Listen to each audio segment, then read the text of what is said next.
the day that you have made, and we will rejoice and be glad in it. Amen.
this moment to just come before the Lord and worship Him in spirit and in truth. Jesus is here in this place and He deserves our worship. This is the reason why we are here to worship Him. So why won't you just worship Him right now with all of your heart, all of your soul, and all of your mind? Say, Jesus, I love you. Come on, just say it to Him. Jesus, I love you. Jesus, I love you. Jesus, we love you. We are here for you, God. Even without the blessing, even without the unanswered prayer, Lord, oh God, we are here for you, Lord. You deserve our love. You deserve our hearts. You deserve our affection, God. You're the only one who deserves our devotion. We are here for you, Jesus. We are here to love you, God, because you have first loved us. Come on, just love Him right now.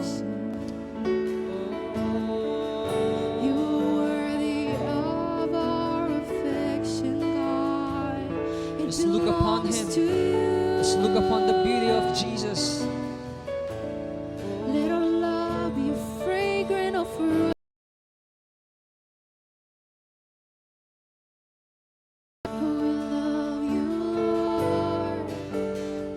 So, Lord, All our so mind and all so our strength, marvelous, it belongs to you.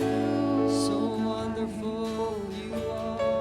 This is our desire. We love To you, give God. you our love, our affection, our devotion. Sing, I will love you.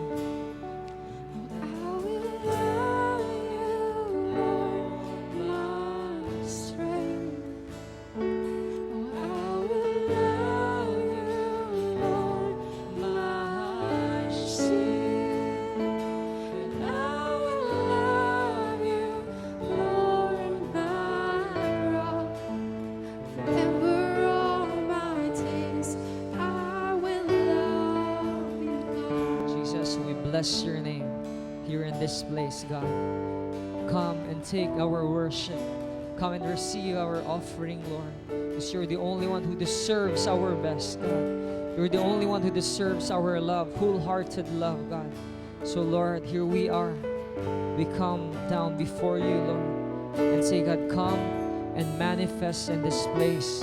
Come and encounter us today. We love you, God, in Jesus' name. Amen and amen and amen. Good day, CCC. Welcome to our Sunday online service. We pray that you experience the love of God and He fills your home with His presence as you join our service today. Before we listen to the Lord's message, here are a few announcements.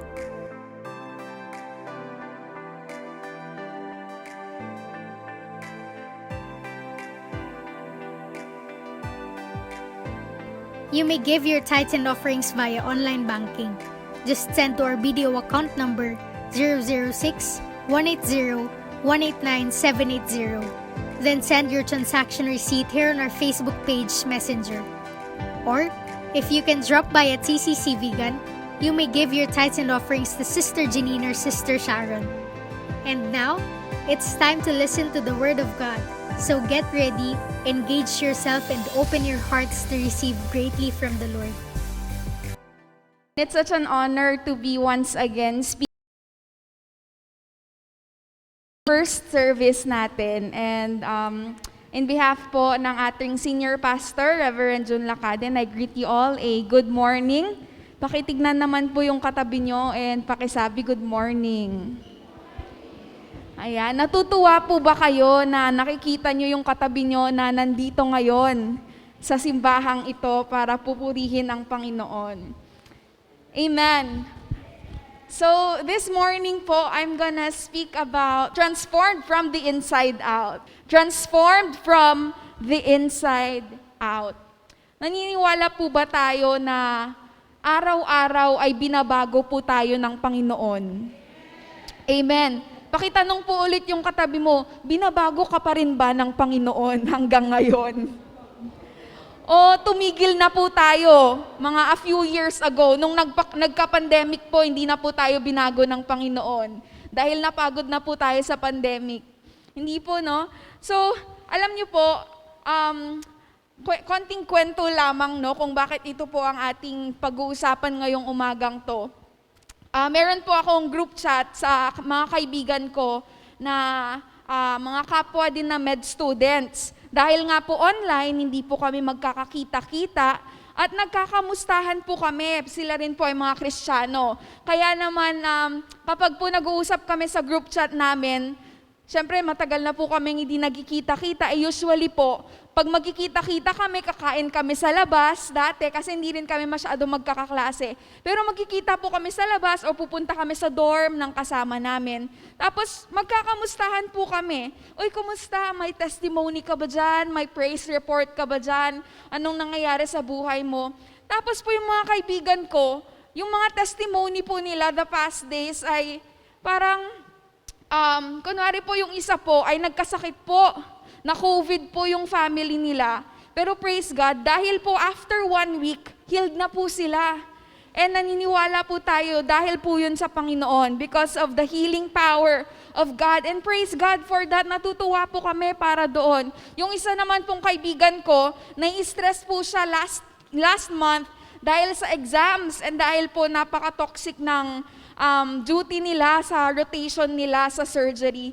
Pero alam niyo po, napasa po niya lahat ng exams. Alam niyo po yung mga bagay na yon, pinagpupurian po natin ng Panginoon. Pero nung bandang tinanong na po ako kung ano pong nangyayari sa akin, alam niyo po ba, meron po kasi akong battle inside na hindi naman ako masyadong pumapasa sa exams ko ngayon. Paano ko sasabihin to? Testimony ko kaya to sa Panginoon or para marinig nila o di kaya hindi naman ako nagkasakit para ganito yung mangyari or para i-share ko sa kanila. Ano kaya yung pwede kong i-testify sa kanila? And, there is a battle inside of us minsan sa mga pagkakataon na yun. At kapag tinatanong po tayo kapag testimony, or brother, sister, mag-testify ka naman, minsan po ang lagi po nating naiisip ay yung mga bagay na nakikita ng mga mata natin. Yung mga sudden changes, yung mga pagbabago po, na nakikita lamang sa panlabas na anyo. Pero alam niyo po ba, na kapag ang Panginoon ang nagbago sa atin, nanggagaling po yan sa lahat sa loob. God transforms lives from the inside to outside and not from outside in. Kaya wag po tayong mahihiya na minsan kapag may mga pinagdadaanan po tayo, na kapag may mga battles inside po, mga struggles inside, wag po tayong mahihiya na sabihin na, alam nyo, walang nangyayari ngayon sa physical na aspect ng buhay ko. Pero alam nyo po, naniniwala ako na binabago ako ng Panginoon sa aking loob. That the Lord is transforming me inside. Na kahit may inner battle ka, ang Panginoon binabago ka niya araw-araw. And that is enough to testify. That is enough to bring praises unto the Lord. Amen po? Naway kapag magte-testimony po tayo, kapag mag-share po tayo sa ating mga kaibigan, naway, hindi po tayo mahihiya na sabihin na walang nangyayari sa panlabas, walang nangyayari sa physical realm actually. Pero ang Panginoon, binabago ako sa loob ko. Amen po ba? Pakitanong ulit yung katabi mo, binagbago ka ba ng Panginoon? Amen. God is doing something on the inside, but you are trusting that God is doing a work on you, kahit sa loob pa yan. Kung ano po ang ginagawa ng Panginoon sa loob natin, in the spiritual realm, lumalabas po yan sa physical realm. Kailangan mo lang maghintay. Amen po? Hindi lahat ng tao pare-parehas ang testimony. Hindi lahat ng tao pare-parehas ang season. Hindi lahat ng tao pare-parehas ang nangyayari sa kanilang buhay. Kaya wag ka pong maiinggit kung ganun yung testimony ng katabi mo, or nung kasama mo sa church. Sabihin mo, may sarili akong kwento at may sarili akong pagbabago na ginagawa ng Panginoon sa buhay ko. Amen po. Transform from the inside out. Basahin po natin sa Romans 12 verse 2. Pakilabas po mga Biblia natin kung meron man po. sa cellphone o yung mga physical na Biblia po natin. Ang sabi po dito sa Romans 12 verse 2, "Do not conform to the pattern of this world, but be transformed by the renewing of your mind. Then you will be able to test and approve what God's will is, His good, pleasing, and perfect will." Ito po, pinapakita po niya yung transforming power ng Panginoon at ng kanyang mga salita. At kapag po binabasa natin ito, makikita natin ang mga bagay-bagay kung paano po tayo magpapatransform sa Panginoon, kung ano po yung instruction ng Panginoon sa atin, para po patuloy na mabago po niya tayo. Alam niyo po ba, ang binabago po ng Panginoon ay yung mga taong willing na magpabago sa Kanya. Kaya naman po, unang point natin is, do not conform to the pattern of this world. Pakisabi naman po, do not conform to the pattern of this world. Pag sinabi pong conform, ay yung maigaya, maihalintulad, maitulad, kumbaga tubig po yan, no? Kapag ka po nalagay sa isang container, ginagaya po niya yung shape ng container na pinaglalagyan. Ganon din po tayo. Pero sabi po dito sa salita ng Panginoon, do not conform to the pattern of this world. Huwag kang makigaya. O huwag mong hayaan na maihulma yung sarili mo sa pattern ng mundong to. Itong mundo pong ito, marami pong patterns. Marami pong mga kung ano-anong cultures ang nag-a-arise, lalo na sa panahong to. Marami pong iba't ibang gawain ang tinuturo sa atin ng mundo. Pero sabi po ng salita ng Panginoon, huwag mong gagayahin ang ginagawa ng mundo. Dapat hindi ka maihulma sa mundong to, pero maging Christ-like ka. Hindi ka maging world-like, pero kailangan maging kagaya ka ni Jesucristo. Tanungin ko po kayo, alam niyo po ba kung anong thermostat at thermometer? At kung ano pong pinagkaiba nun? Ang thermometer po, ginagamit natin kapag may lagnat, tama po ba? At mini-measure po niya kung ilan ang temperature. O di kaya sa isang room, kapag po may thermometer sa isang room, mini-measure po niya kung ano ang temperature ng room na yon. Pero ang thermostat po, yung thermostat ang nagdi-dictate o nagde-determine po ng temperature ng kwartong ito. Alright? Ganun po ang difference ng thermostat at thermometer. At kapag po titignan natin sa salita ng Panginoon, hindi po niya sinasabi na maging thermometer ka, na kung ano ang temperature ng kwartong to, yun din ang magiging yun yung ipapakita mo. Pero ang sinasabi po ng Panginoon, para kang maging thermostat. Ano yung thermostat? Ikaw ang mag-i-influence ng room na to. Ikaw ang magdidictate ng temperature ng room na to. At meron ka pong kakayahan para gawin yon. Kung paano ko po magsalita, kung paano ka mag-react sa mga bagay-bagay, kung paano ka mag-react sa mga problema, paano ka mag-respond sa mga kaibigan mo na nagsasabi ng masama sa'yo o ng mga taong nagsasabi ng masama sa'yo o sa pamilya mo, kung paano ka manamit. Alam niyo po sa panahong to, parang pabawas na po yung tela ng mga tao, no? Parang nagkukulang na po tayo ng tela. Mahal na po ba ang tela ngayon?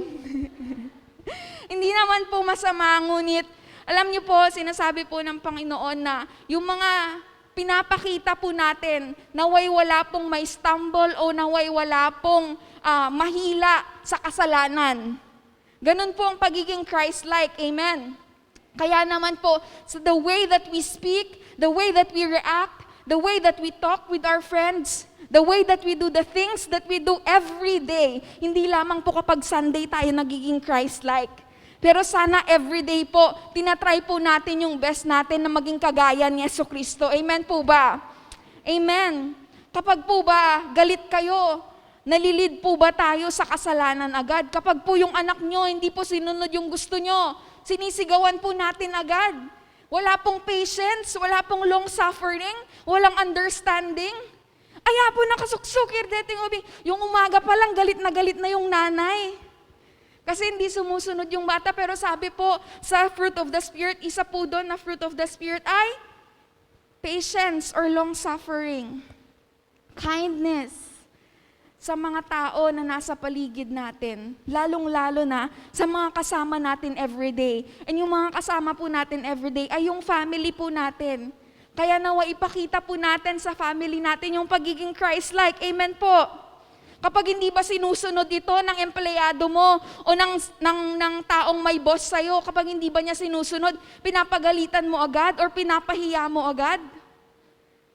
Minsan pa nga may mga boss na nagsasalita ng masama sa kanilang mga empleyado. Kahit Kristiyano po tayo, hindi po natin may kakailan na may mga Kristiyano po na mga boss na nagsasalita ng masama sa kanilang mga empleyado kapag may pagkakamali po yung kanilang empleyado. Ganun po ba ang pagiging Christ-like? Hindi po, di ba? Pero praise God po dahil po ngayon sa lahat ng tao na nandito, wala pong ganun na boss. Amen. Amen. We are all Christ-like here dahil binabago po tayo ng Panginoon. Kapag po ba nagulat tayo, ay, amo yun, dagiti ibagat ilocano, lalo na pag ilocano, nagkekersang dagiti sasauda, tama po ba? Kapag nagulat lang, yung the way that we react, it leads us into cursing, it leads us into sin, it leads us into hurting people. Sometimes we take it as a joke po, no? Sometimes we take it as parang normal na lang po sa atin. But as Christians, especially in this age, those kind of things that we do should not be normalized. Amen po ba? Hindi po dapat maging normal ang magsalita ng masama sa kapwa. Hindi po dapat maging normal ang maging magalit kapag meron pong pagkakamali ang isang tao. Kunwari po, may nakasakit sa inyo, may nasabing masamang salita ang isang kaibigan or isang kakilala, alam niyo po na binabackstab kayo o di kaya may mga sama ng loob, ganyan. Dahil sa mga pagkakataon o mga kwentong nangyari mga 30 years ago pa.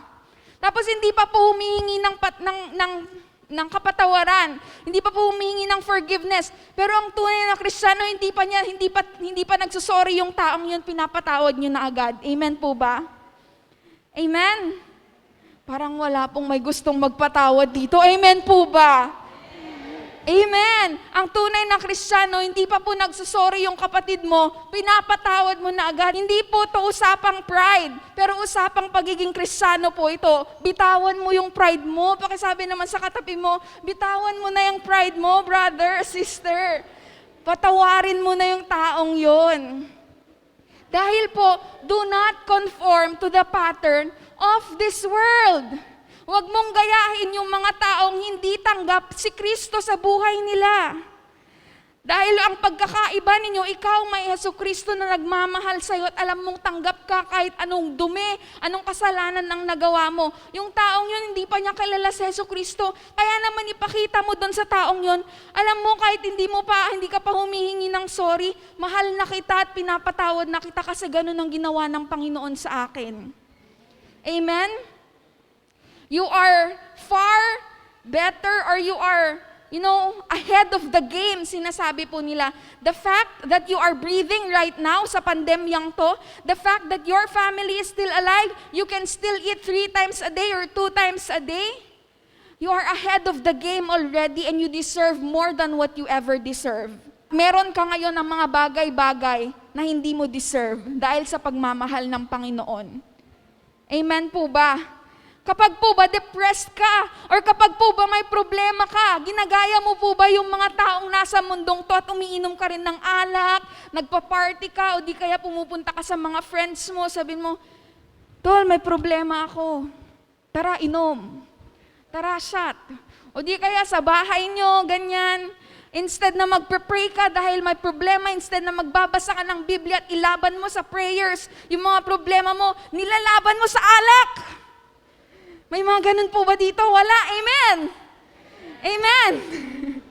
Amen. Kapag po ba ganun, may mga problema sa ating pamilya o may problema kayong mag-asawa, saan po tayo pumupunta? Saan po tayo tumitingin?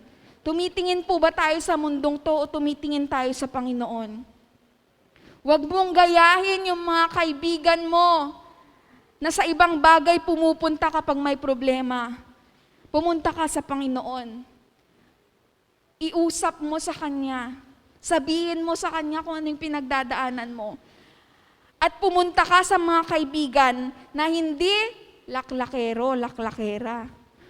Pumunta ka sa mga kaibigan na alam mong tutulungan ka na bumalik sa Panginoon. Amen. Engage yourself to a community that will help you. Kapag may problema ka, huwag kang pumunta sa mga kaibigan na hindi po nakakakilala sa salita ng Panginoon. Pumunta ka po sa mga kaibigan na may relasyon sa Panginoon at kilala si Lord sa buhay nila. Amen po? Yan po ang isa kong natutunan. Alam niyo po, nung college ako, dahil po mag-isa ko doon at wala po ang aking family and minsan hindi po ako nakakauwi talaga dito ng ilang buwan. And syempre, nahihirapan ka sa pag-aaral, nahihirapan ka sa thesis nyo, sa mga, at iba pang mga bagay-bagay, no? Alam niyo po, natutunan ko yung difference ng pagpunta sa mga kaibigan na hindi po Kristiyano at sa mga kaibigan na Kristiyano. Kapag pupunta ka sa mga kaibigan na hindi Kristiyano, pag-uusapan niyo naman yung problema, nakakapag-share ka naman sa kanila, nakikinig naman po sila. Pero alam niyo po, ang nakikita lamang nila sa solusyon, magtanim ka ng sama ng loob. Tara, revenge tayo doon. Or anong gagawin natin? Tara, inom mo na lang yan, tol. Or itulog mo na lang yan. Ikain na lang natin. Ganito na lang yung gawin natin. Makamundong bagay yung nakikita nilang solusyon. Pero kapag pupunta po tayo sa mga kaibigan, nakilala ang Panginoon, alam ang salita ng Panginoon, alam kung anong kalugod-lugod at nakakatuwa sa Panginoon. Alam niyo po, tutulungan ka nila. Hindi man sila makapagbigay ng mga makamundong bagay kagaya ng pera, pagkain. Pero alam niyo, kapag nagpe-pray po kayo together, nag-worship po kayo together, nag-enjoy po kayo together sa church, kakaiba po yung kapayapaan, yung peace, and yung joy na binibigay ng Panginoon sa buhay natin kahit alam mong may problema. And the next thing that you know, na-solve na po yung problema nyo. Wala ka pang ginagawa, na-solve na ni Lord. Samantalang kapag pupunta ka sa mga kaibigan na hindi naman Kristiyano o hindi nakakilala sa Panginoon, gumastos ka na ng pera, napagod ka na-stress ka na, wala pa ring solusyon. Temporary na kaligayahan lamang. At hindi lamang po yung nag-a-apply sa amin ng mga estudyante, no? Kahit po sa mga pamilyadong tao. Kapag po may problema tayo sa trabaho, kapag po may problema tayo sa pamilya, alam ko po, naintindihan ko po ang mga adults na minsan napakahirap na pong mag-open up sa mga kapwa natin na adults. Tama po ba? Kasi feeling po natin, ma-judge tayo, or feeling natin, di ba ka may pinagdadaanan din tong kapatid na to, kaya hindi ko na lang i-share. Pero alam niyo po, as a church, as Christians, we are meant to encourage one another. We are meant to pray for one another. We are meant to strengthen one another. Kaya wag po tayong mahihiya na mag-share.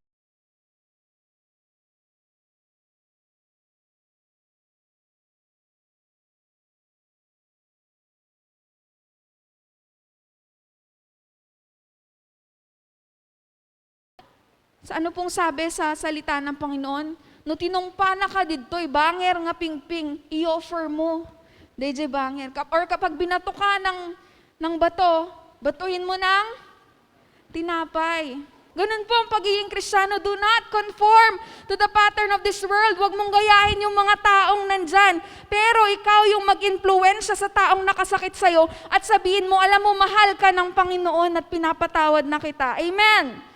Ano pong sabi po dito?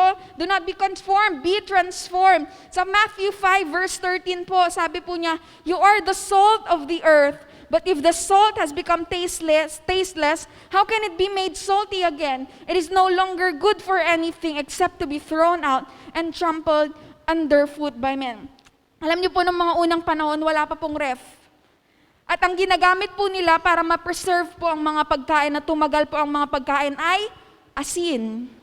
Yun po yung ginagamit nilang preservatives nung wala pa pong ref, no? Kaya po sinasabi po dito, ginagaya po tayo ni Jesus as a body of Christ, as a church, ginagaya po niya tayo bilang mga asin. Para tayo po ang mag-impluwensya sa mga taong hindi nakakakilala sa Panginoon, hindi po tayo yung nag-iimpluwensya. Kaya naman po ikaw bilang asin, kapag wala ka na pong lasa, wala ka ng kwenta, sabi dito. Ano bang gamit ng asin na wala ng lasa? Kaya po tayo, kapag po sinasabi po ni Jesus na you are the salt of the earth, sinasabi po niya, you have the authority to influence others to become Christ-like. Meron kang authority to influence others to become Christ-like. Kapag po ikaw naging tasteless, ibig sabihin nun, nakigaya ka na sa pattern ng mundong to. Nag-conform ka na. You are already behaving just like the world behaves. Alam niyo po kung bakit? Kasi po minsan ina-attempt po natin na influence yung iba. And kapag po nag-influence tayo, iniisip po natin, kailangan kong maging relevant sa kanila. Kailangan kong maging relatable. You know, in our attempt to be relatable, we have lost some of our authority to influence others to become Christ-like. Kagaya po neto, sabi po natin, hindi sharean ko yung mga kaibigan ko. Kaya kapag nag-aya sila ng inom, sige, makikiinom lang ako saglit.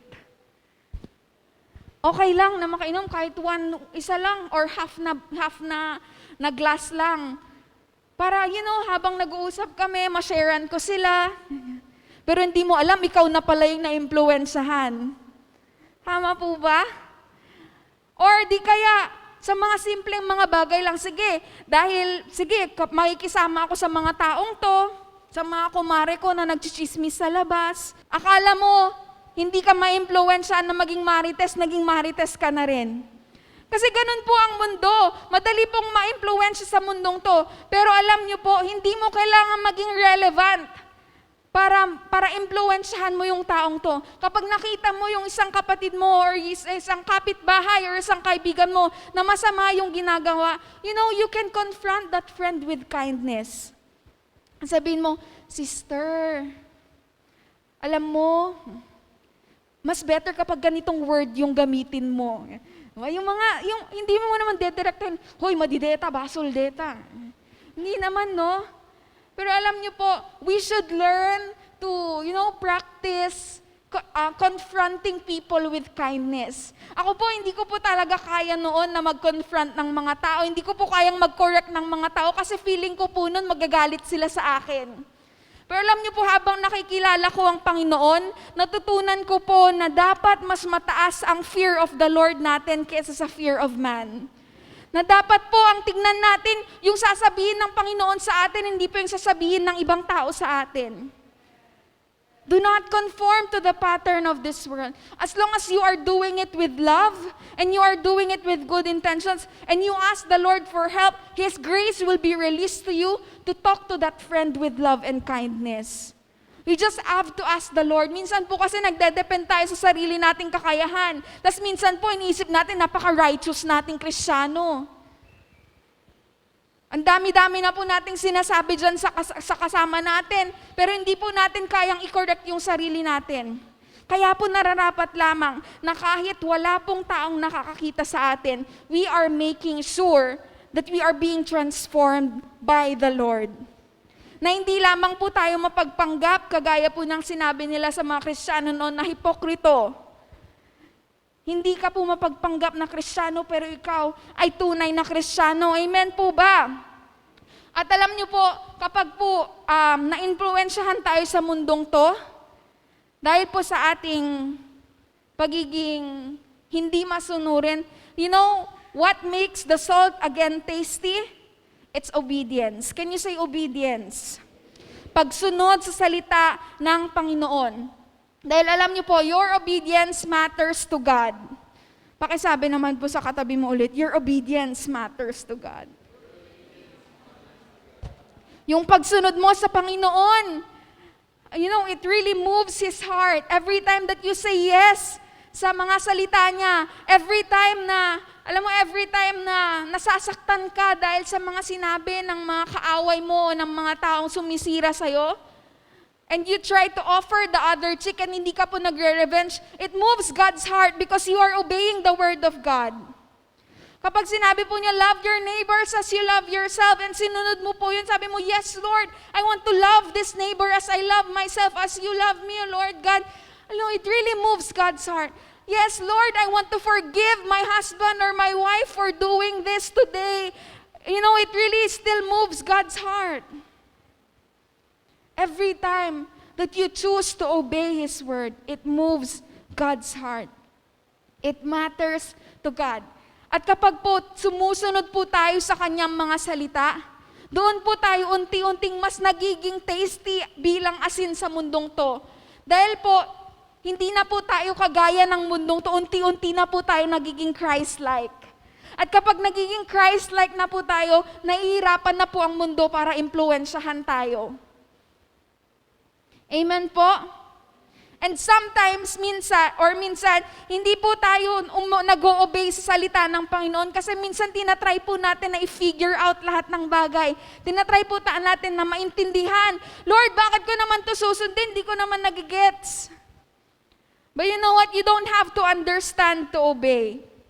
Minsan po, yung understanding, dumarating na lamang po yan kapag natapos na po nating sumunod. Alam niyo po yung mga bata? Sino po dito mga parents? Can you raise up your hands? Minsan po, may mga sinasabi tayo sa mga bata. Hindi pa po ako parent pero sige. Sabihin ko na lang na minsan po, may mga sinasabi po tayo sa mga bata na hindi nila naiintindihan kaya hindi po nila sinusunod. Minsan po si Seti, kapag po inuutusan ko siya, Seti, huwag mong gawin to, or Seti, gawin mo to, like this, like that. Hindi po niya naiintindihan. Apay tita, gamin nga masapol mo, kahit i-explain mo sa kanya, hindi pa rin niya naiintindihan. Pero kapag ginawa na po niya yon, nag-obey na po siya, after that, naiintindihan na po niya. Sabi niya, isugayam nga yung paubram detoy, tita Ganun po yung sinasabi niya sa And the same way with us, for some of the times po, minsan, kapag po nag-o-obey tayo sa Panginoon, saka na lang po natin naiintindihan kapag tapos na po yung obedience natin. And you don't have to understand to obey. You just have to read the Word of God and ask God to give you the strength to obey. Yes, Lord, I want to obey you, oh God, because this is in your Word and I know that your Word can be trusted. And so I will obey, Lord. Kahit hindi ko naintindihan yung circumstance ko ngayon, kahit hindi ko po naintindihan yung nangyayari ngayon sa buhay ko, sige Lord, pipiliin ko po na magpatawad. Pipiliin ko po, Lord, na magbigay. Kahit Lord, wala na po akong pera, wala na po akong maibibigay sa family ko, ano pong pangkain namin kinabukasan. Pero sige Lord, I will still give my tithes and my first fruits to you, Lord. And the next thing that you know, the Lord has already provided for you. You don't have to figure things out first before you obey. Ang gusto ng Panginoon yung mga taong willing na mag-surrender sa Kanya ng buong buo. Amen? Amen po. And kapag sinunod po natin ng Panginoon, hindi po dahil sa takot yon, o hindi po dahil gusto natin ng transaction or ng bagay na ma-receive sa Kanya kapag sinunod po natin. Pero kapag sumusunod po tayo sa Panginoon, alam natin na dahil po yun sa pagmamahal. It's love-driven obedience. It's love-based obedience, hindi po fear-driven yung obedience natin. Bakit? Dahil tayo po ay nasa kingdom na kakaiba. We are in the kingdom of light and we are in the kingdom of holiness. We are not in the kingdom of this world. Yes, we are in this world, but we are not part of this world. Pakisabi naman ulit sa tao sa katabi mo, sa kabilang side naman, you are not part of this world. You do not belong to this world. Kaya naman po kung ano yung sinabi sa salita ng Panginoon, kailangan mong sundin because you are in a different kingdom. You are in the kingdom of light and holiness. Huwag mong gayahin yung mga tao sa labas na iba yung kingdom nila. Amen po. Sabi po sa Proverbs 4, verse 10 to 15, My son, if you will take time to stop and listen to me and embrace what I say, sabi niya dito, you will live a long and happy life full of understanding in every way. Alam niyo po, ito yung promise ng obedience. Kapag po tayo makikinig sa salita ng Panginoon at sinunod po natin yon, in-embrace po natin yung salita ng Panginoon araw-araw sa buhay natin. Ang sabi niya, you will live a long and happy life full of understanding in every way. Sabi po niya sa verse 11, I have taken you by the hand in wisdom's ways, pointing you to path of integrity. Your progress will have no limits when you come along with me, and you will never stumble as you walk along the way. Alam niyo po, tinatry po natin mag-attend ng mga dami-daming seminars and webinars, nagbabasa ng mga libro, how to do this, how to do that, para po magkaroon po tayo ng wisdom sa buhay. Pero ang tunay po ng wisdom, nakikita po yun sa salita ng Panginoon. Sino po dito ang nagbabasa ng salita ng Panginoon? Araw-araw. Doon po tayo makakahanap ng tunay na wisdom. And sabi po niya, pinopoint ka niya sa buhay na may integridad. Minsan hindi po natin alam mabuhay ng buhay na may integrity. Pero makikita po yun sa salita ng Panginoon. If you read it, take time to stop and listen to the Word of God and embrace it. Every day of your life, you will have wisdom. Hindi mo kailangan ng wisdom tooth para magka-wisdom. Kailangan mo lang ng Biblia para magka-wisdom. Amen po? Hindi mo kailangan mag-enroll. You know, we're so striving, so hard to do this, although they are very helpful po, no? They are very practical to listen to other lecturers, to listen to read books like this and like that. They are very helpful. But you know, the best guide is the Word of God. So anchor yourselves in the Word of God. And sabi po sa verse 13, so receive my correction no matter how hard it is to swallow. For wisdom will snap you back into place. Her words will be invigorating life to you. Do not detour into darkness or even set foot on that path. Stay away from it. Don't even go there. Sabi po niya dito, receive my correction. Alam niyo po ba na ang discipline ng Panginoon, it's because He loves you and it's not because He wants to punish you? The correction or the discipline of God is because He loves us as His children and Him being a father. It's not because of a master trying to punish a slave. Kino-correct po tayo, dinisdiscipline po tayo ng Panginoon para ibalik po tayo sa landas na kung saan po patungo dun sa destiny na sinet po niya para sa atin. Ayaw po niya na pumunta po tayo dun sa path ng darkness. Sabi po niya dito, stay away from the darkness. Don't even go there. Stay away, sabi niya. Hindi lang avoid, but stay away. Hindi lang try it and then you try to prevent it. Sige, konting-konti lang. Ito-try ko lang dito. Kayang-kaya ko to. Pero sabi sa salita ng Panginoon, stay away. Don't even try. Don't even attempt to go there. Huwag kang feeling malakas. Kasi itong katawan natin na to, makamundo pa rin to, mga brothers and sisters. Kaya po kapag po nakakita lang yan ng konting-konting kasalanan or konting-konting temptation, nakakatempt na po. Pagkain pa lang, napakahirap ng lumayo. Totoo po ba? Napakahirap na po. Pag sinabi po natin na hindi na ako kakain ng baboy at saka baka kasi mataas yung triglycerides at cholesterol ko, pero naamoy mo lang, tapos lumapit ka lang sa kusina. Sinasabi na ng Holy Spirit, stay away, don't even try to go there. Pero pumupunta ka pa rin, sinasabi, kaya ko to, makikiamoy lang ako. The next hour, nakain mo na lahat ng nasa kaldero. Stay away, don't even try to go there. Alam niyo po ba na ang parenting expertise po yan ng Panginoon? Kaya po ang mga parents dito, pag gusto niyo po magkaroon ng parenting skills, go to the Word of God. Parenting is God's expertise. His discipline is not because of punishment, but because of love. Kaya naman po kapag alam nyo or kapag gusto nyo pong malaman kung paano po mag-discipline or mag-correct ng anak, gayahin nyo po kung paano mag-discipline ng Panginoon. And we make sure that it's because of love and not because of punishment. He loves us so much that He desires us not to go to the darkness, but He desires us to be godly and to be Christ-like. Sabi po sa Proverbs 23 verse 4, when a father observes his child living in godliness, he is ecstatic with joy. Nothing makes him prouder. Sobrang proud po ng Panginoon natin kapag alam po niya na ang anak niya ay nabubuhay sa godliness. Amen? And we want to bring delight to our Father's heart. We want to bring joy and delight to our Father in heaven.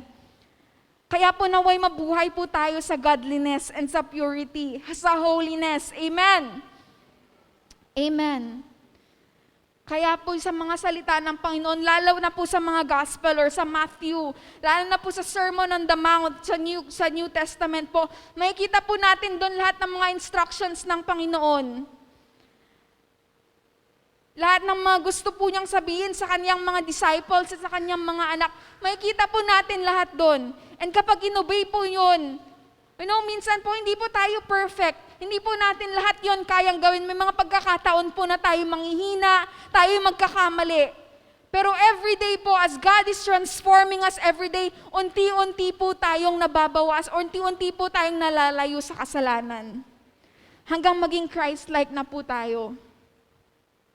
So every day, we choose to not conform to the patterns of this world. Alam niyo po, nothing screams maturity louder than our willingness to obey. Alam mo kung ikaw ay isang matured na Christian, kapag ikaw ay willing na mag-obey sa Panginoon dahil sa pagmamahal sa Kanya. Just your willingness to obey, it already moves God's heart. And hindi lang dahil sa kalakasan mo na magagawa mo yung obedience na yon. But as long as you are willing to obey, I tell you, and you say, yes, Lord, I will do this for you because I love you. Yes, Lord, gagawin ko to because you are worthy. Yes, Lord, gagawin ko ito dahil sa pagmamahal mo sa akin. And later on, the Lord will release His grace, will release His strength, He will release the courage for you to obey. Hindi po dahil sa sarili nating kalakasan, but as long as you say yes to obedience, the Lord will give you the grace to obey and to do it. Amen? And that's first point. Do not conform to the pattern of this world. And our second point po is, let God change the way that you think. Let God change the way that you think. Marami po tayong mga ideals, marami po tayong mga logical thinking, marami po tayong mga kaisipan sa mga sarili natin na minsan hindi po yun naaayon sa salita ng Panginoon. Nagdedepend po tayo sa ating sariling katalinuhan, sariling kakayahan. But are you letting God change the way that you think? Sabi po sa CEV, sa version na to, Romans 12 verse 1-2 pa rin, sabi niya, dear friends, God is good. So I beg you to offer your bodies to Him as living sacrifice, pure and pleasing. That's the most sensible way to serve God. Don't be like the people of this world, but let God change the way that you think. Then you will know how to do everything that is good and pleasing to Him. How can we have a transformed life? Let God change the way that you think. Do you know that what is on your mind dictates the way that you live? Kung ano yung isip mo, kung ano yung train of thought mo, it dictates the way that you spend your day. What's on your mind dictates the way that you live your life. It's so important to manage your inner thoughts, my brothers and sisters. To let God reign over the way that you think. You have to take care of your thought life. Yung mga kabataan po ngayon, mas inaalagaan pa po nila yung skincare nila kaysa thought care. Self-care tayo ng self-care, pero hindi po talaga natin inaalagaan yung the way that we think. Ang akala lang po natin sa self-care is yung pinapakain mo yung sarili mo, binibigyan mo ng rest. Pero first thing that comes to your mind dapat every day is that you should know how to pick your train of thought every day. Kung ano yung iisipin mo. Our thoughts affect our relationships, Our thought affects our work. Our thoughts affect the way that we talk with other people. Our thought affects every aspect of our lives. But if we fix our thoughts on the things of God and of God, then we would know how to live a life that is good and pleasing unto the Lord. You know, it's easy to get into bad thoughts. Yung pattern po ng mundong to, ang tinuturo po niya negativity. Hatred. Sama ng loob. Pero kapag ni-renew po natin yung mind natin and focus po tayo sa Panginoon at sa Kanyang mga salita, kaya po natin nalabanan ang mga lies, ang mga kasinungalingan na sinasabi ng kaaway. Lalo na po sa mundong to, or sa panahong to, napakarami pong negativity na pumapasok po sa mga isip natin. Kasanon, no kastoy ti mapasama, kamat lang malpas dati nga pandemic na po. Anya ti pangkaan mi, nang kami matlanganan nga makatrabaho nga nasaya atin. Ang kami makarwaren, ti probinsya. Ag-lockdown tumanin, kastoy tumanin. But you know what? Yun yung mga negative thoughts, yun yung mga lies na tinuthrow po ng kaaway sa atin, ni Satanas sa atin everyday. Na hanggang dyan ka na lang, na-stuck ka na dyan, hindi ka na makaka-move forward, wala nang mangyayari sa'yo, hindi ka na magbabago, wala nang promotion sa buhay mo, wala nang breakthrough, hindi na mapro-provide yung kasalanan nyo everyday. Minsan po, ganun yung negative thoughts natin. O di kaya sa mga nag-aaral, hindi na ako makakapasa, hindi na ako magiging ganito, hindi na ako magiging ganyan. Let God change the way that you think. Let God reign over your thought life. You know, knowing the thoughts of God by reading His Word changes our lives. Every time that we wake up in the morning and we read the Word of God and we try to apply it and own His Word sa buhay natin, yung mga promises niya, even yung mga corrections niya, even yung mga stories ng mga characters sa Old Testament on how God changed their life, how God has been so faithful in the whole storyline from Genesis to Revelation. Kapag alam po natin yung ginagawa ng Panginoon sa mundong to mula Genesis hanggang sa panahon ng Revelation kung nasaan po tayo ngayon, we will be able to live a life that is free of hatred, that is free of the patterns of this world, that is free of negativity, that is free of lies of the enemy. That is why we must know who Christ is and we must know who we are in Him. Huwag kang mag-iisip ng mga bagay-bagay na wala sa isip ni Lord. Amen? Hindi nga iniisip ni Lord na pangit ka, iniisip mo pangit ka. Hindi nga iniisip ni Lord na magugutom ka, iniisip mo agad magugutom ka. Hindi nga iniisip ni Lord na pababayaan yung mga anak mo, iniisip mo na magugutom na yung mga anak mo. Do not think the way that this world thinks. Know the thoughts of God. Yung konting discourage ka lang, konting isip lang na hindi naman significant tong ginagawa ko, wala namang nakaka-appreciate dito sa ginagawa kong to, walang nakakita, walang nag-a-affirm sa akin, feeling mo insignificant ka na. In the kingdom of God, you are significant. You are significant in the kingdom of God, no matter how insignificant the things that you do may seem to be. Sa mga nasa ministry, minsan kapag hindi na-affirm ng mga leaders nila, minsan nakala na nila hindi na okay yung ginagawa nila, they're not doing well anymore, they're not doing good anymore. But you know, just look for God's approval and evaluation. You are significant in the kingdom of God. Let God change the way that you think. Do not be dictated by the patterns of this world. Do not be dictated by social media. Do not be dictated by the things that you just read that are from this world. Be dictated by the thoughts of God through His Word and through conversing with the Holy Spirit every day. You know, taking care of your thought life does not mean that you don't have negative thoughts anymore. But it means that you don't let those negative thoughts control your life. Kapag po may mga negative thoughts na pumupunta po sa atin every day, no? Hindi po natin yan may iwasan kasi nasa mundo pa rin po tayo. Pero it becomes sin when we allow it to control our life. Kapag yun na po yung magdidictate ng gagawin natin sa araw na yun. But let God change the way that you think. Kung akala mo hindi ka na may heal, sabihin mo, declare the word of God over your life. You know, sometimes sinasabi natin, maging realistic naman tayo. Sinabi ng doktor, wala na akong chance na mag-survive. Wala na akong chance na ma-heal. But you know what? The Lord is calling you to be in the supernatural realm and not to be in the realistic that this world thinks. Ang inisip po natin, ang reality ngayon is God not being able to do the impossible. But the reality is, God can do the impossible.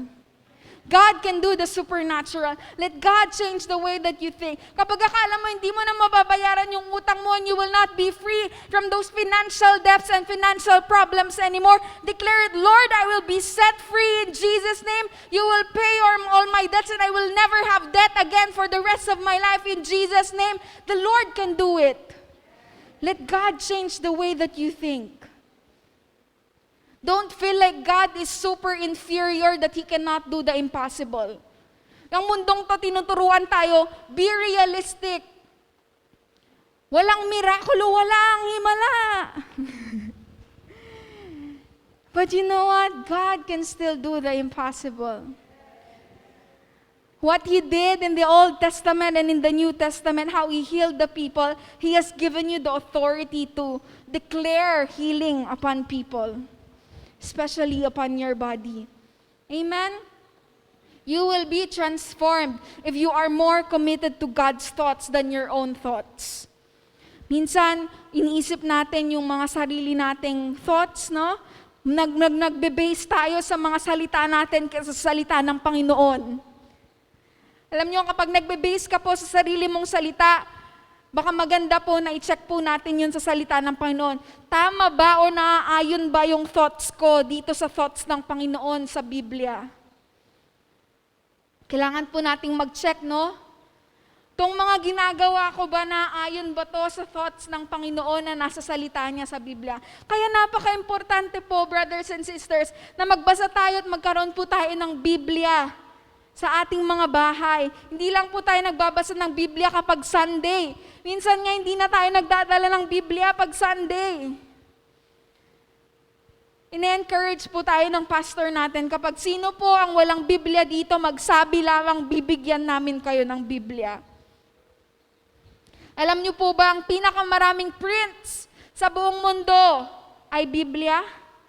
Ang libro na may pinakamaraming na print sa buong mundo. Ang pinaka-popular na libro ay ang Biblia. Pero kukunti lamang po sa populasyon sa buong mundo ang nakakaalam ng laman ng Biblia. That is the reality. O minsan, tinitignan lamang natin yung Biblia kapag may problema tayo and sinasabi natin, Lord, kung saan ma-open itong Biblia na to, yun ang encouragement mo sa akin. Tapos binuksan. Sabi, love your neighbors as you love yourself. Kagalit mo yung neighbor mo. Ay, hindi to yung para sa akin, Lord. Next naman na chapter, Lord. Inopen ulit. Tapos nilid ka sa verse na hindi mo rin gusto. Inaayon natin minsan yung salita ng Panginoon sa salita natin, pero hindi dapat. Dapat yung salita natin ang inaayon natin sa salita ng Panginoon. Amen po ba? Hindi yung salita natin, yun yung sinusunod ng Panginoon. Dapat ang sinusunod ng salita natin yung salita ng Panginoon. Amen po. Amen. Hindi ikaw yung magbabago sa Panginoon. Ikaw dapat ang binabago ng Panginoon.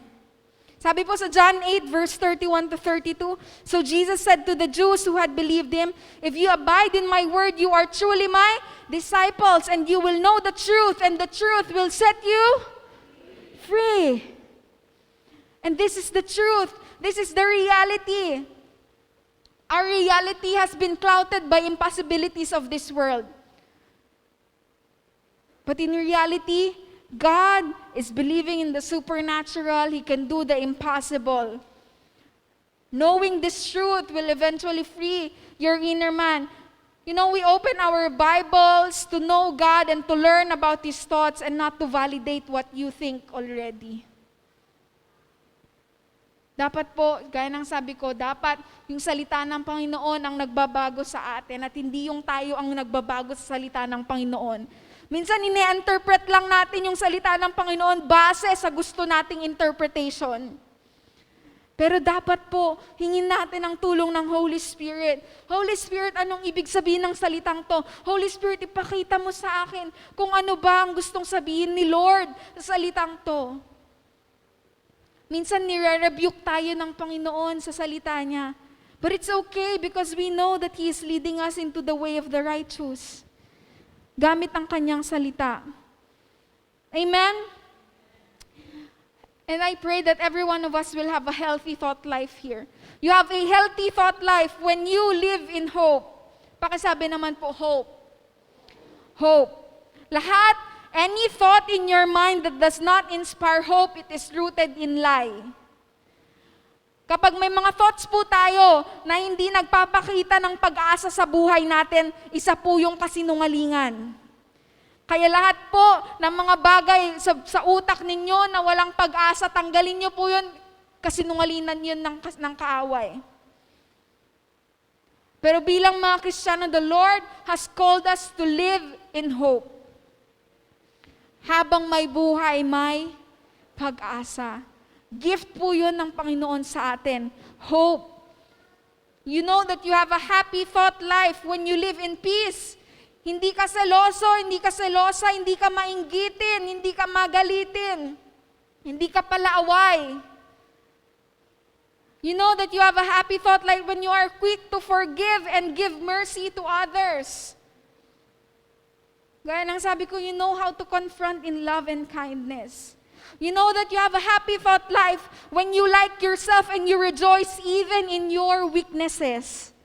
Nagre-rejoice lang po ba tayo sa ating strengths o pati sa ating mga weaknesses? Dahil alam po natin na mga bilang Kristiyano at naniniwala kay Lord, kahit po sa mga kahinaan natin, yung grace ng Panginoon, His grace is sufficient for you and me. The Lord will always provide sufficient grace, sufficient provision, sufficient protection for those who are willing to do the will of God. And you know that you have a happy thought life when you are confident and thankful. Alam niyo po ba ang difference ng confident versus sa arroganteng tao? Ang arrogante po, wala pong gratefulness sa puso niya. Pero yung confident po, alam po niyang maging grateful sa mga bagay-bagay. So let us be confident. Confident means that you know who you are and you are thankful to God for who you are. Amen? And lastly po, respond by faith, not by feelings. Pakibasa naman po, respond by faith, not by feelings. Sabi po sa Romans 12 pa rin, no, pero sa The Passion Translation naman sabi, so here's what I want you to do, God helping you. Take your everyday, ordinary life, your sleeping, eating, going to work, and walking around life, and place it before God as an offering.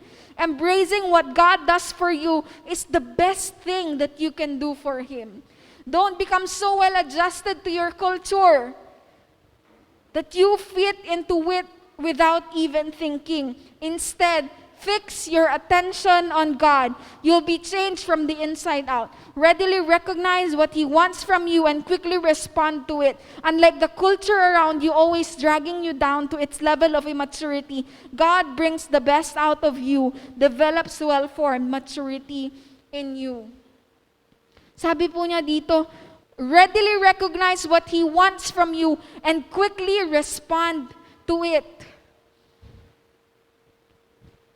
Sabi pa niya dito, don't become so well adjusted to your culture that you fit into it without even thinking. Minsan kasi nagba-base lang tayo sa mga feelings natin. Minsan nagba-base lang tayo sa mga nakikita natin. Pero sabi ng Panginoon, huwag kang mag-base sa feelings mo. Huwag kang mag-base sa kung anong nakikita mo. Sabi niya, don't live by sight.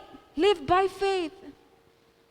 For we walk by faith and not by sight.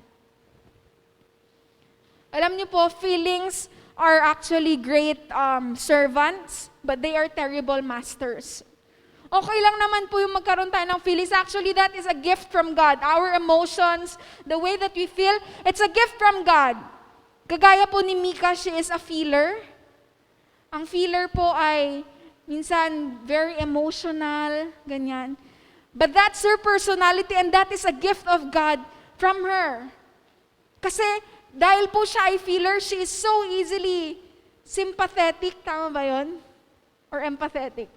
Basta somehow, kaya po niyang makirelate sa ibang tao. Kapag umiiyak po siya, ay kapag may umiiyak po na isang tao, nakikiiyak din siya. Sinusunod po niya yung salita ng Panginoon na, rejoice with those who rejoice, mourn with those who mourn. Cry with those who cry. Kapag po may kaibigan siyang umiiyak, nakikiiyak siya. Kapag po may kaibigan siyang natutuwa, nagsiselebrate, nakikituwa rin siya. And emotions are actually good servants for us. But if we make them leaders, they are very terrible. Kapag sila po yung sinusunod natin, kapag yung feelings natin, yung lagi nating sinusunod, then wala pong mangyayari sa buhay natin. Feelings are a terrible leader. They are valuable. It's very important to us that we recognize that we feel. But they are not who we are and what we should do. And sometimes po, we are not experiencing the will of God because we operate by feeling and not by faith.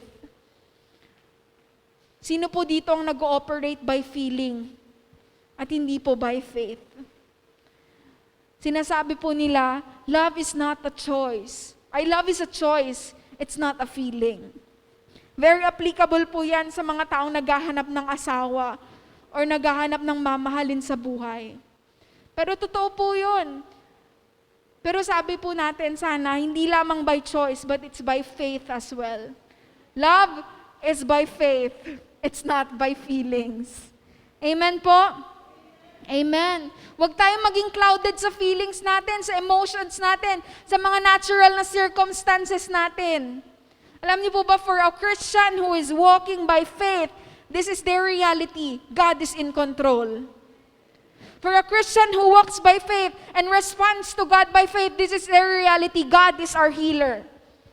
For a Christian who walks by faith, this is their reality. God is our Savior. God is our Redeemer. God is our provider. Sometimes we have been so limited with our natural circumstances that we get blinded from believing who really God is. But let's not be blinded by who God is. Amen. Live by faith. Believe that God is a healer. God is our provider. God is our Redeemer. God is our strength. God is our portion. God is our joy. God is our peace. Amen. Amen. Hindi po pera ang kapayapaan.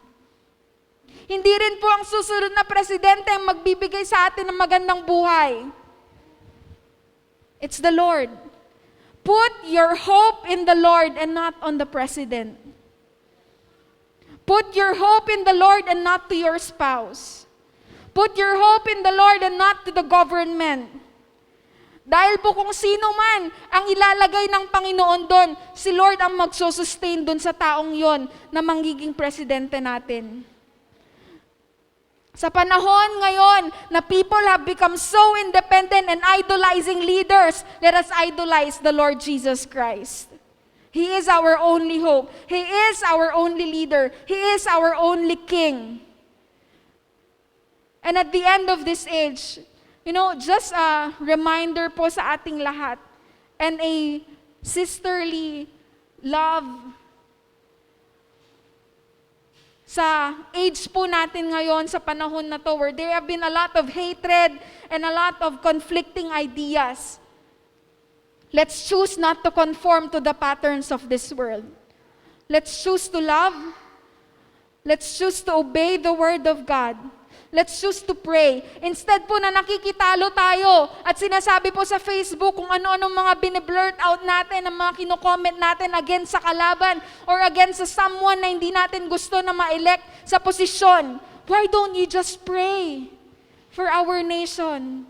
Why don't you just say, "No, Lord, Whoever the leader that you want to be in this nation, let that person be the one who will be elected, and that person would have the fear of the Lord. That person would know your word, God. That person would love the nation as you love the Philippines.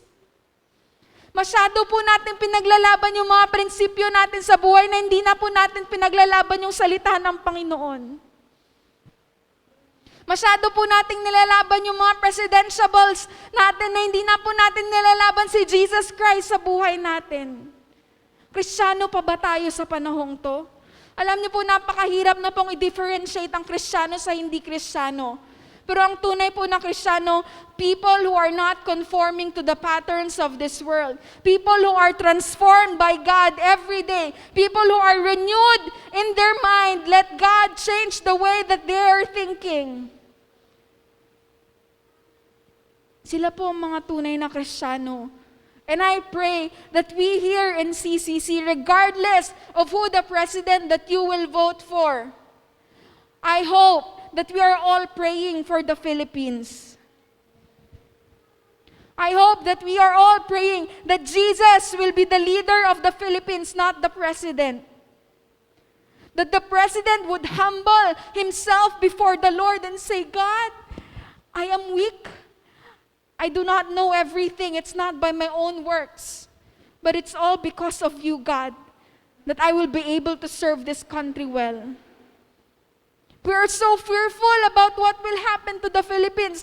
But did you know that Jesus has promised an inheritance for those who loves Him and those who are faithful to Him until the very end? That's why pray. Be faithful to His word. Amen? Amen po? Naway sa araw na to, may pag-pray natin at masabi natin sa Panginoon, Lord, Ikaw po ang presidente ko. Lord, I will not hate on other people. Hindi ko po tatapakan ng ibang tao. Hindi po ako maipag-away sa Facebook or sa relatives ko. Hindi po ako magsasabi ng masama. But I will choose to love. I will choose to obey. Amen? Amen. You know, this is what transformation is all about. This is the transformation by God. Ano bang makukuha natin kapag nagpa-transform tayo sa Panginoon? Ang sabi po sa Romans 12 verse 2, then you will be able to test and approve what God's will is. His good, pleasing, and perfect will. Pakisabi naman po, good, pleasing, and perfect will of God. And there is no better place than to be in the will of the Lord. Kapag nasa will ka ng Panginoon, you are in a good place. So be transformed by the Lord. Do not conform to the pattern of this world. Be transformed by the renewing of your mind in Jesus' name. Amen? Tayo po'y manalangin. Father in heaven, we thank you, Lord, for your word. We thank you, God, for teaching us not to conform to the pattern of this world, but be renewed with your thoughts, O Lord God, to let you change our thinking, O God.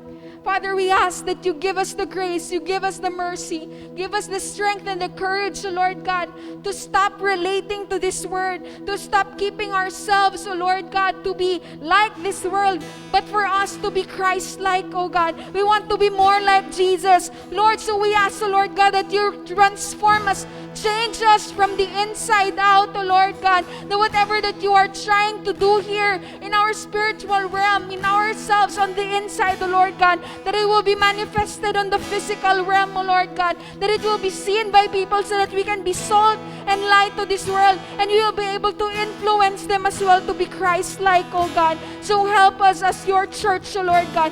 We know, O Lord God, that we have weaknesses. We know, O Lord God, that we have had failures in our lives, Lord, but nothing is impossible with you, Lord God. Thank you that we can come, O Lord God, and we can ask for your grace. Thank you, Lord God, that we can always ask for your strength. Thank you, Lord God, that we can always ask for your forgiveness. And so we are able also, Lord, to forgive others. We're able to stand before others in confidence, O Lord God, and in joy and in peace, O Lord God, that you will not be like the people of this world, O Lord God, who has hatred, who has a lot of shame, O Lord God, who has a lot of things, O Lord God, that are not right, O Lord. But Lord, help us, O Lord God, to influence these people who do not know you yet, O Lord God. Help us, O Lord God, to let them know the love of Christ in them, O Lord. So strengthen us, O Lord God. Make us a people who are transformed, O Lord God, day by day in our lives. People who will choose to pick up the train of thoughts that are pleasing in your sight, O Lord God. People who will respond by faith and not by feelings, O Lord God. That we will not be dependent on what we think, on our present circumstances, on the things that we see by our eyes, O Lord God. But we will live by faith, O Lord God. And we put our faith and our hope in you alone. Our King, our lover, our God, our Lord and Savior, our healer, our Redeemer, the God who is in control, the God who has the authority over everything, the God who has the power to control everything under His arms, oh God. And so we put our trust in you and we say, Lord God, transform us from the inside out. Transform us day by day, O Lord God. Make us a people who will live in your will, in your good, pleasing, and perfect will. This so we pray in Jesus' name. Amen and amen.